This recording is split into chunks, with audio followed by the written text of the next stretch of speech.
अमेरिकी firm Hindenburg एक बार फिर अपनी रिपोर्ट को लेकर चर्चा में है और इस बार हिंडनबर्ग ने सीधा निशाना साधा है सेबी के ऊपर।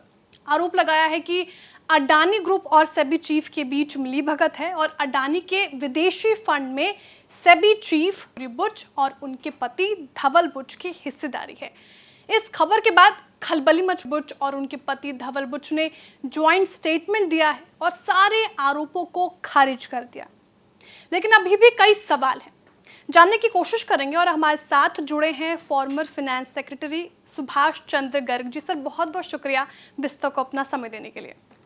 धन्यवाद श्रेया, धन्यवाद। जी सर। सर, पिछले साल जनवरी 2023 को हिंडनबर्ग ने अडानी ग्रुप पर अपनी रिपोर्ट तैयार की थी और 88 सवाल उठाए थे, जिसके बाद अडानी की नेटवर्थ में हमें भारी गिरावट देखने को मिली थी। अब 18 महीने बाद एक और रिपोर्ट और सीधा आरोप रेगुलेटरी बॉडी सेबी के ऊपर है। कई लोगों का मानना है कि ये देश की इमेज को टार्निश करने की कोशिश की गई है। तो क्या हिंडनबर्ग पर हम भरोसा करें? देखिए, स्टॉक मार्केट में कैपिटल रेज होती है। स्टॉक मार्केट में लोग अपने इन्वेस्टमेंट करते हैं। अब तो हमारे यहाँ पे भी करोड़ों स्मॉल और मीडियम मिडिल क्लास के लोग भी इन्वेस्टमेंट बहुत करते हैं। बट ये स्टॉक मार्केट्स जो हैं वो वेल्थ और कैपिटल और प्रॉफिट्स कमाने की जगह है, बिजनेस करने की जगह है, कैपिटल उठाने की जगह है। बट ये देश नहीं है। ये देश की सार्वभौमिकता नहीं है। ये देश की सॉवरेंटी नहीं है। ये देश की मान सम्मान नहीं है। तो अगर कोई इस रिपोर्ट को देश की अस्मिता से या देश की सॉलिडिटी से जोड़ता है तो मेरे ख्याल से वो गलत करता है। ये रिपोर्ट, ये जो हिंडनबर्ग रिसर्च है, ये रिसर्च इस बात की करता है कि क्या दुनिया में, यानी ये केवल भारत में ऑपरेट नहीं करते, ये दुनिया में और भी बहुत सारे देशों में ऑपरेट करते हैं। और ये देखते हैं कि भाई कहाँ कौन प्रमोटर या कोई कंपनी अपनी शेयर की प्राइसेस को, जो उसकी सही वैल्यू है, जो उसकी सही वक़्त है, उससे ज़्यादा तो नहीं बढ़ा रहा है, उसको रैंप अप तो नहीं कर रहा है, उसको इन्फ्लेट तो नहीं कर रहा है, उससे उसके माध्यम से लोगों से एक्स्ट्रा प्रीमियम पे या एक्स्ट्रा दाम पे अपने शेयर तो नहीं बेच रहा है, राइट। और अगर उनको ऐसा लगता है कि कोई ये कर रहा है तो फिर उनको लगता है कि एक मौका है कि इस कंपनी के शेयर्स को अगर वो जो करंट बढ़े हुए दाम है उन पे बेच दे और बाद में अगर इसकी जो हकीकत या जो रियल दाम है उस पे गिर जाएं तो खरीद लें, तो उस पे जो डिफरेंस है उसको शॉर्ट सेलिंग कहते हैं और उससे वो फायदा कमा सकता है। जैसे आपने खुद अपने सवाल में कहा कि अडानी ग्रुप की कंपनीज में काफी गिरावट आई जब ये पहली बार रिपोर्ट आई थी जनवरी में। जी। इससे उनको ये लगा था कि भाई अडानी ग्रुप की कंपनी के जो शेयर्स हैं उनको आर्टिफिशियली या बहुत ज्यादा बढ़ाया हुआ है और अगर अब उनको शॉर्ट सेल करें तो शॉर्ट सेल करके वो कुछ प्रॉफिट कमा सकते हैं by bringing the prices to realistic level. तो इसको एक कमर्शियल, एक स्टॉक मार्केट ऑपरेशन, एक स्टॉक मार्केट एक्टिविटी के रूप में देखना चाहिए। देश की अस्मिता या शान या कि कोई देश की सुरक्षा के साथ कुछ कर रहा है, उससे इसको जोड़ना मेरी नज़रों में गलत है। ठीक है सर, लेकिन सर सवाल इस बार सेबी रेगुलेटरी बॉडी के ऊपर उठा है और आपने अपनी आर्टिकल में लिखा कि इस रिपोर्ट के बाद उनका पोजीशन थोड़ा वीक हो जाएगा। तो क्या अब उन पे जांच होनी चाहिए? क्या उनको साइडलाइन हो जाना चाहिए? ये बात सही है कि ये जो दूसरी रिपोर्ट है वो एक टिपिकल शॉर्ट सेलर की रिपोर्ट नहीं है। जी। टिपिकल शॉर्ट सेलर जो है वो, जैसे मैंने पहले कहा कि स्टॉक मार्केट में जो आर्टिफिशियली बढ़े हुए इन्फ्लेटेड शेयर्स हैं उनके दाम को कम करा के अपने प्रॉफिट का काम करता है। और एक बहुत इम्पोर्टेंट स्टॉक मार्केट का फंक्शन कि भाई कोई आर्टिफिशियली ना बढ़ाए, उसको पूरा करता है। ये रिपोर्ट इन्होंने सीधे सेबी के ऊपर उठाई, और सेबी के ऊपर उन्होंने जो ये रिपोर्ट उठाई उसके पीछे उन्होंने दो कारण मुख्य बताए कि एक तो जो उन्होंने रिपोर्ट दी थी अडानीज के बारे में, उस पे जो इन्वेस्टिगेशन होना था, जिसको एक्चुअली सुप्रीम कोर्ट ने भी ऑर्डर किया जनवरी फरवरी 2023 में, जिसको भी करीब 1.5 साल हो गए। उसमें कई बार टाइम लिमिट्स थी, उसके बावजूद वो जो 24 उसमें स्पेसिफिक आरोप थे, उन 24 आरोप पे कंप्लीट करके सेबी ने कोई निर्णय नहीं लिया, कोई एक्शन नहीं लिया। तो ये बात उन्होंने उठाने की कोशिश की, और इस बात को उठाने के लिए कि भाई क्यों नहीं सेबी ने ये किया होगा, तो उसके पीछे उन्होंने 4 स्पेसिफिक आरोप जो अभी सेबी की चेयरपर्सन है माधवी बुच, उनके ऊपर लगाए। एक तो ये कहा कि ये तो खुद अडानी ग्रुप की जो ऑफशोर एंटिटीज हैं, जिसके खिलाफ इनको जांच करनी थी, उसमें ये और उनके पति जो हैं वो एक्चुअली इन्वेस्टमेंट करते हैं। तो अगर जिसके खिलाफ आप जांच कर रहे हो, उन कंपनियों में अगर आप खुद ही इन्वेस्ट कर रहे हो, तो आपसे क्या अपेक्षा की जा सकती है कि आप सही जांच करेंगे। तो एक ये उन्होंने मुद्दा उठाया।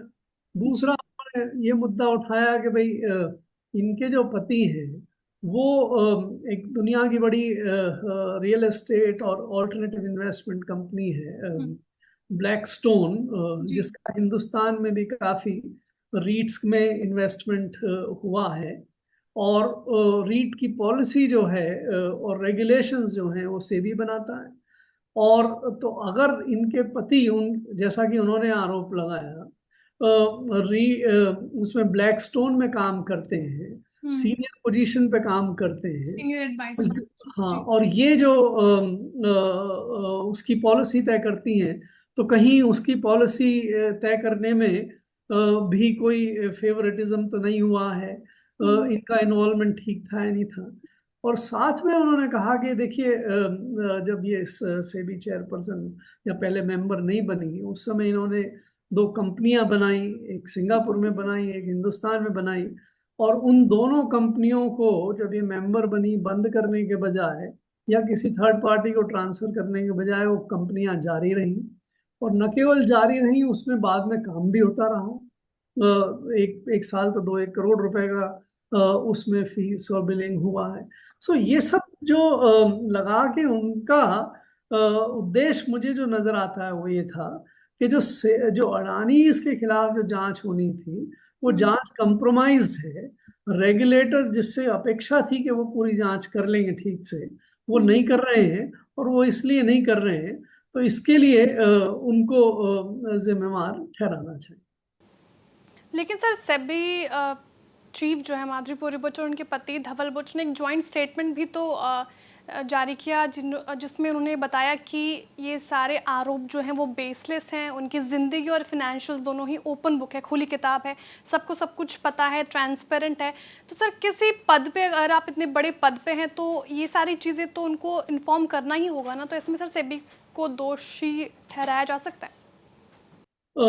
देखिए ये बिल्कुल वाजिब बात है कि अगर आप जो आरोप लगा रहे हैं उन आरोप में कोई सत्यता नहीं है, तो चाहे से भी चीफ हो या कोई और रेगुलेटर हो, उनको उन चीज़ों से प्रभावित नहीं होना चाहिए, और अपने काम को करते रहने चाहिए देना चाहिए, और देश को भी उसी तरह से उसको देखना चाहिए कि भाई आप अपने जो सही रेगुलेटर हैं उसको आप प्रोटेक्ट करें, आप उसको इंडिपेंडेंटली काम करने दें।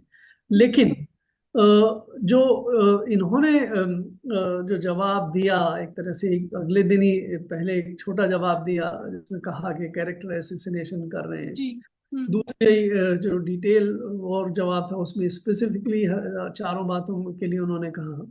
लेकिन अगर आप ध्यान से देखेंगे तो उसमें उनके जवाब से 2 चीजें निकल के आती हैं। पहली बात तो ये निकल के आती है कि उन्होंने चारों में से किसी भी आरोप को गलत नहीं करार दिया। हम्म। फैक्ट उसमें कोई उन्होंने त्रुटि नहीं पाई। ये कहा गया कि भाई आपने 2015 में इन्वेस्टमेंट किया और आपने 2018 में इसको रिडीम किया, राइट, और आपने खुद अपने ईमेल के जरिए रिडीम किया, जबकि आप मेंबर होके उस समय आप मेंबर थी और आपने खुद रिडीम किया। इसको इन्होंने डिनाई नहीं किया है। हम्म। दूसरा, आपके पति वाइस प्रेसिडेंट हैं ब्लैकस्टोन में, इसको डिनाई नहीं किया है। दोनों कंसल्टिंग फर्म हैं, उसके बारे में भी तथ्यात्मक कोई डिनायल नहीं है। हम्म। जो उन्होंने अपने पक्ष में कहा गया वो दो तरह की बातें की गई। एक तरह तो ये बात तो ये थी कि भाई ये सही है, ये इन्वेस्टमेंट हुआ, ये हुआ, लेकिन हमने सारे ये डिस्क्लोजर जो है, हम्म। ये चीजें डिस्क्लोज कर देनी चाहिए जब आप पद पे आते हैं। तो हमने इनके बारे में डिस्क्लोजर कर दिए, सेबी बोर्ड को डिस्क्लोजर कर दिया। हम्म। और दूसरा, जहाँ पे भी अगर जैसे रीट के बारे में कोई पॉलिसी डिसीजन होना है तो उसके बारे में हमने जब भी इस बारे में डिस्कशन हुआ तो मैंने रिक्यूज कर लिया, मैंने उसमें पार्टिसिपेट नहीं किया। उन्होंने ये भी कहा कि ये जो कंपनियां हैं इसको डोरमेंट बना दिया गया था, इसमें हम्म। कोई एक्टिविटी नहीं हुई।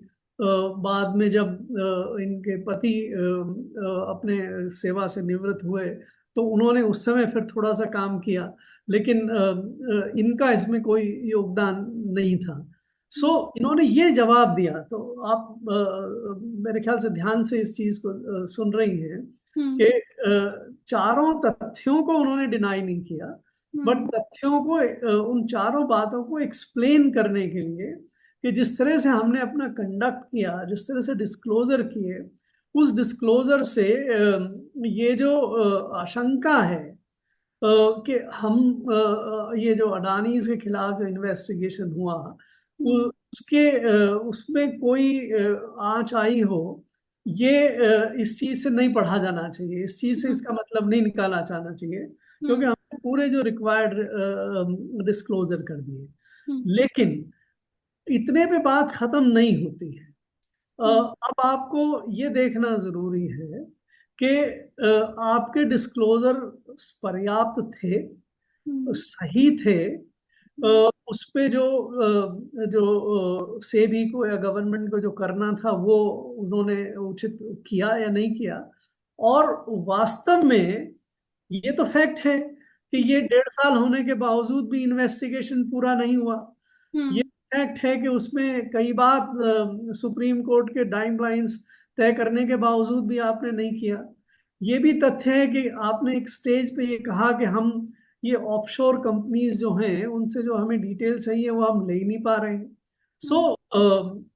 अब ये देखना जरूरी है कि जो आपके खिलाफ आरोप लगाए गए, कि जो आपके खिलाफ ये चारों आरोप लगे और जो आप कह रहे हैं कि आपने डिस्क्लोजर कर दिए, उस हम्म। कारण से आपके ऊपर आपको ये माना जा सकता है क्या कि आप जो डिले इसमें अडानी के मामले में जो डिले हुई उसके लिए आप जिम्मेवार हैं या नहीं है, आपने अपने कर्तव्यों का सही निर्वहन किया है या नहीं किया है। ये मसला है आज का। हम्म। इस मसले को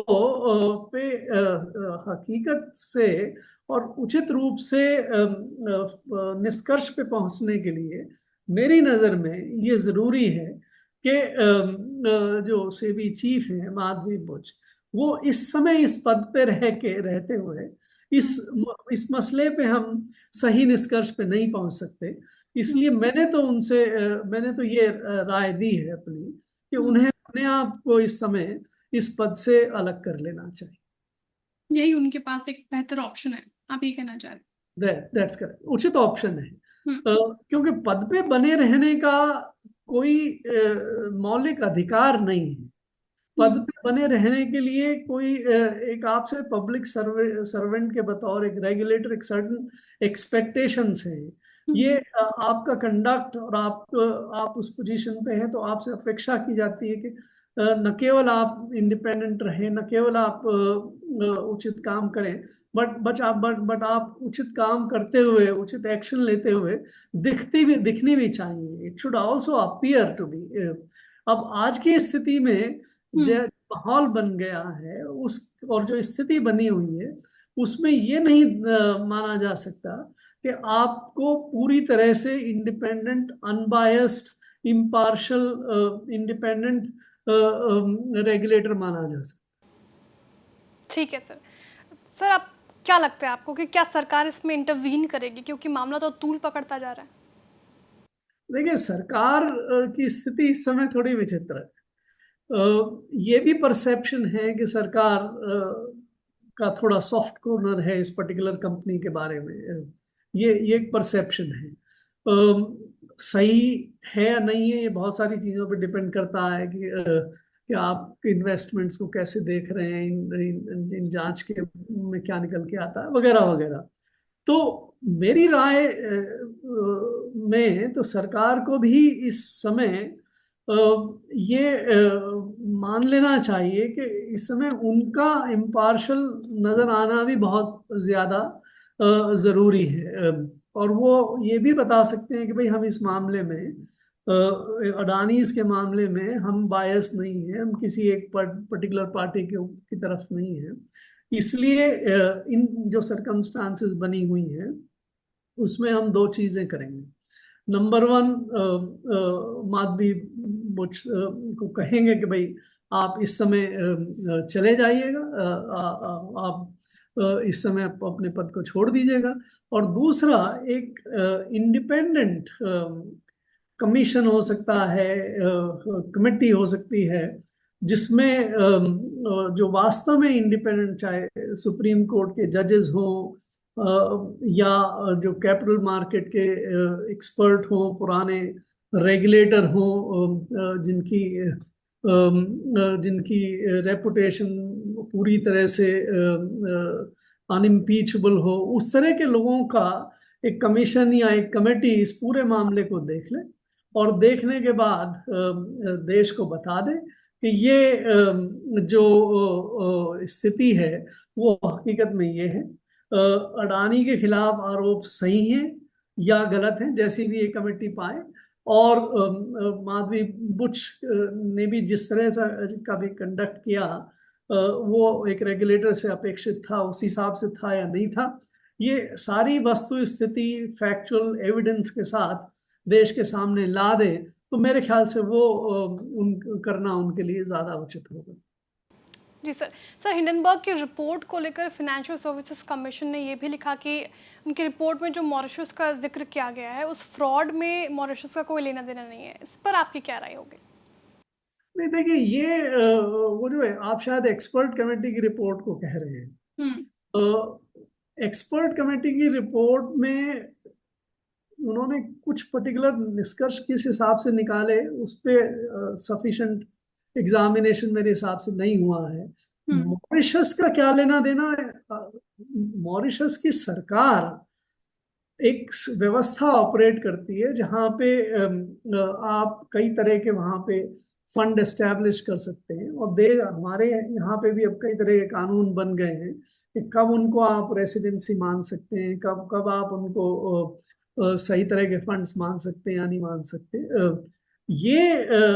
जैसे इस पर्टिकुलर केस में भी ये जो आईपी फंड है, जिसका एक दूसरे फंड जिसकी ओनरशिप में काम करते थे, ग्लोबल फंड या क्या पूरा नाम था, ये फंड के बारे में कोई डिनाई नहीं कर रहा है कि फंड है, राइट। और ये भी नहीं डिनाई कर रहे हैं कि इनकी लोकेशन कुछ की मॉरिशस में है, कुछ कुछ की कहीं और है।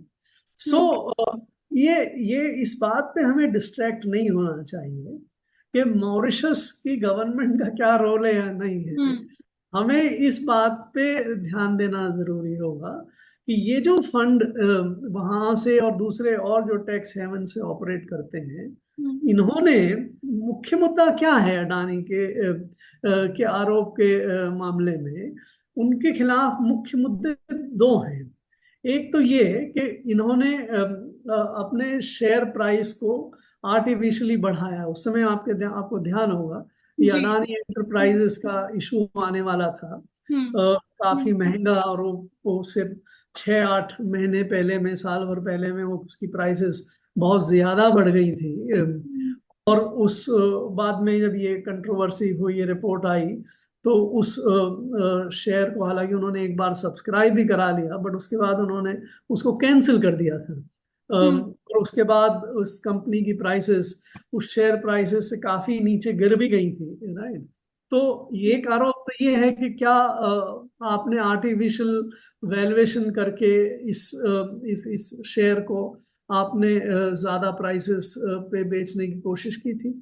दूसरा, इस प्राइस मैनिपुलेशन में जो ये ऑफशोर फंड्स हैं, इन ऑफशोर फंड्स के बारे में यहाँ एक हमारे यहाँ पे एक नियम है कि भाई मिनिमम शेयर होल्डिंग जो है वो आपको मेंटेन करनी पड़ती है, 25%। सो वो minimum share holding is public share holding, के वो शेयर पब्लिक के पास होने चाहिए। लेकिन और जो फॉरेन इन्वेस्टर्स हैं उनको पब्लिक में इन्वेस्टर माना जाता है। तो अगर आप फॉरेन ऑफशोर फंड्स के माध्यम से पब्लिक इन्वेस्टमेंट का नॉर्म पूरा कर देते हैं, लेकिन फॉरेन इन्वेस्टर्स जो हैं वो हकीकत में अगर आप ही के द्वारा कंट्रोल किए हों, आप ही के पैसे को इस्तेमाल कर रहे हैं, उसको पब्लिक शेयर होल्डिंग माना जा सकता है, नहीं माना जा सकता। ये तो जो मैनिपुलेशन आप करते हैं ये मिनिमम शेयर होल्डिंग नॉर्म्स को मीट करने के लिए या शेयर प्राइस को बढ़ाने में, उसमें कोई मैनिपुलेशन इन ऑफशोर फंड्स को इस्तेमाल करते हुए हुआ या नहीं हुआ। ये दो मुख्य मुद्दे थे, इनकी जांच होनी चाहिए, इस पे अंतिम निष्कर्ष पहुंचना चाहिए कि सरकार, मॉरिशस गवर्नमेंट का कुछ था या नहीं था। वो मेरे ख्याल से वो इतना बड़ा मुद्दा नहीं। जी बिल्कुल सर। लेकिन सर जैसा कि आप बता भी रहे थे कि कई गंभीर आरोप सेबी चीफ पर लगे हैं, लेकिन मैं इसमें ये समझना चाहती हूँ आपसे कि सेबी का नियम क्या कहता है सर, नियम और रेगुलेशंस क्या हैं उसके? देखिए, अगर आप डिस्क्लोजर की बात करें जी। तो मेरे ख्याल से ये नियम है कि जो मेंबर हैं उनको एक साल में अपने जो भी रिलेटेड पार्टीज से संबंधित हैं, या जो अपने इन्वेस्टमेंट्स हैं, या जो उनकी कोई और बिजनेस रिलेशनशिप्स या और कोई मैटर है, उसके बारे में सेबी को डिस्क्लोजर दे देना चाहिए, बता देना चाहिए। और ये भी बता देना चाहिए कि भाई आप गए साल में इस तरह की किसी भी एक्टिविटी में इन्वॉल्व नहीं हुए। मेरे ख्याल से ये रिक्वायरमेंट है। जो अब ये भी एक संयोग है कि मैं जब आर्थिक कार्य विभाग का सचिव था, जी। और उस नाते सेबी बोर्ड में मेंबर था, जी। तो साल तक 2017 से 2019 के बीच में मुझे नहीं याद पड़ता कि कोई डिस्क्लोजर के बारे में कोई इंफॉर्मेशन बोर्ड में आई थी। अब तो ये क्या डिस्क्लोजर्स किए गए थे, इसको डिस्क्लोजर्स किए गए थे, क्या वो चेयरपर्सन को किए गए? तो फिर ये बात उठती है कि चेयरपर्सन ने बोर्ड में लाना जरूरी था तो क्यों नहीं लाए? और नहीं जरूरी था तो उन्होंने खुद उसको स्क्रूटनाइज करके, अगर कॉन्फ्लिक्ट्स थे कि भाई आप जैसे ये कंसल्टिंग कंपनी में बनी हुई हैं, इन पे तो आप एक पूरी होल टाइम मेंबर के रहते हुए तो आप कंसल्टिंग का काम या कंसल्टिंग कंपनी की ओनरशिप को नहीं बनाए रख सकती हैं, तो आप छोड़ दीजिए। तो उन्होंने कुछ किया या नहीं किया, ये सब अभी पता नहीं है, राइट। सो नियम क्या थे डिस्क्लोजर्स के बारे में, इन्वेस्टमेंट के मैनेजमेंट के बारे में, आउटसाइड बिजनेस रिलेशनशिप के बारे में, उन नियमों के हिसाब से क्या डिस्क्लोजर्स किए गए, किसको किए गए, उन पे क्या हुआ, और उन वो डिस्क्लोजर सही थे या नहीं थे, ये सब भी अभी एक तरह से श्राउडेड है, मिस्ट्री में है, हकीकत नहीं है। उन्होंने कहा अपने स्टेटमेंट में कि भाई हमने डिस्क्लोजर कर दिए। जी। जी। क्या डिस्क्लोजर हुआ? वो सही है, पूरा डिस्क्लोजर है या नहीं है, उस डिस्क्लोजर पे कोई कार्रवाई करनी थी तो वो की गई थी या नहीं की गई थी, ये सब सवाल भी रेगुलेटर की एस्टीम बनाए रखने के लिए, रेगुलेटर की इंडिपेंडेंस बनाए रखने के लिए, उनकी क्रेडिबिलिटी बनाए रखने के लिए इन सवालों को भी अब देखना जरूरी है। जी बिल्कुल सर, बहुत बहुत शुक्रिया सर इस पूरी रिपोर्ट के एक दूसरे पहलू को समझाने के लिए, वो तमाम सवाल उठाने के लिए जो कि ज़रूरी है। सर बहुत बहुत शुक्रिया आपके समय के लिए भी। Thank you very much, good bye. Thank you sir. बिस्तक आपके लिए लाया है प्रीमियम मेंबरशिप प्रोग्राम, जहां आपको मिलेंगे कई सारे फायदे, जिनमें मार्केट न्यूज़लेटर, लाइव चैट पर आपके सवालों के सबसे पहले जवाब, मार्केट आउटलुक, वीकेंड पर मार्केट स्कैन, एंकर्स के साथ चैट और भी बहुत कुछ। इस प्रीमियम सब्सक्रिप्शन में 3 तरह के प्लान्स हैं, सिल्वर, गोल्ड और प्लैटिनम, जिनकी शुरुआत मात्र 159 रुपए महीने से होती है।